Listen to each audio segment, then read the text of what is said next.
Welcome guys back to another lecture in our How Color Works in Game and Level Design. In this little lecture I'll be talking about different palettes. So I'll be basically talking about warm colors, cool colors, post-apocalyptic, and even cyberpunk.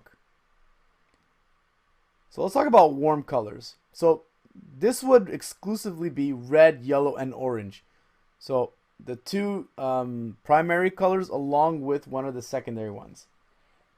And they encompass warmth when they are mixed together. And usually they remind us of fall or even a sunset. See, when using warm colors, it is in video games, they can signal a few things to the player. Warm palettes can evoke a warmth and comforting area, but they can also inspire aggression and intense situations. So keep in mind that whenever you want to use warm colors in your level design, you have to basically know when and where to use it. You're not going to use warm colors in, let's say, a peace area or an area where PvP is turned off and players can interact with other factions. That doesn't work very well together. You could use it though in an area where PvP is allowed, and let's say a battlegrounds. That's a great place to use warm colors. So obviously, choosing where you want to use this color palette is pretty much imperative, especially if you want to what type of message you want to send to the player. Now looking at cool colors. Now these colors would be blue, green, and purple. So this would be one of the main primary colors along with two secondary colors. And when mixing this palette together, it brings a more cool and relaxing feeling. See, they remind us of water, grass, or even nature in general. So looking at this little image over here, all those cool colors, this zone feels very relaxed and calming. But at the same time, having those little red indicators, all the little red identifiers, indicate maybe areas the player has to go to. So keep in mind that whenever you want to use the cool colors, make sure that you're able to give that balance. So the opposite of what you want to do for a warm situation. See, cool colors are often used to signify technology such as holograms. Now in video games, this isn't anything different. Most sci-fi games use cool color palettes.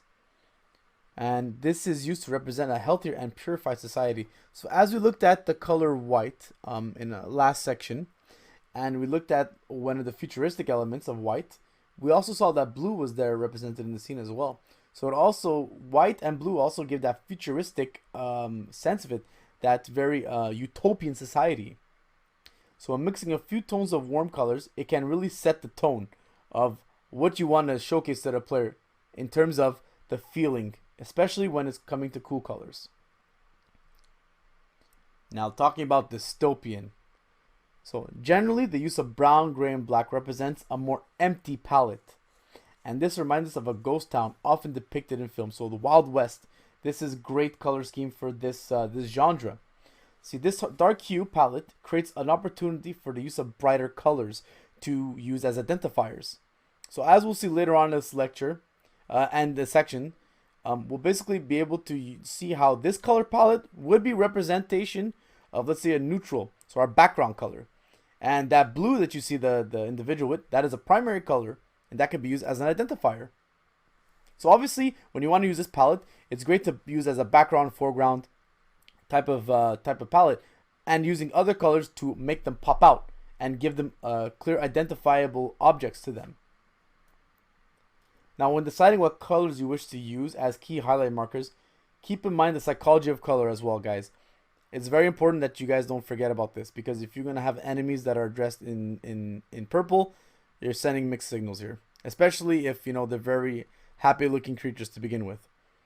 So, when any color is used in this dark palette, it stands out right away and induces the emotion that is automatically attached with it. So, whatever color scheme you want to use, when it comes to dystopian, your main key elements or key colors that you want to attach to certain mechanics in your game have to correlate to their corresponding psychological implications as well. Now finally, we're going to talk about cyberpunk. Now this color palette is a mix of neon, purple, pink, teal, blue, and dark blue. And the use of these colors creates a dark world full of excitement around every corner. So this is all about the use of high contrast and deep shadows and creating bright highlights. So this color palette relies on applying the right texture and the right color of light. Using this to highlight key identifiers for the player. So when it comes down to using Cyberpunk as a color palette, it's important to note that using the right texture and the right light will be insurmountable for how you want the player to know what important elements he must look for, and distinguishing them from basically the rest of the scene. And that's it, guys, for looking at a couple of these different types of palettes. And I'll see you guys in the next lecture.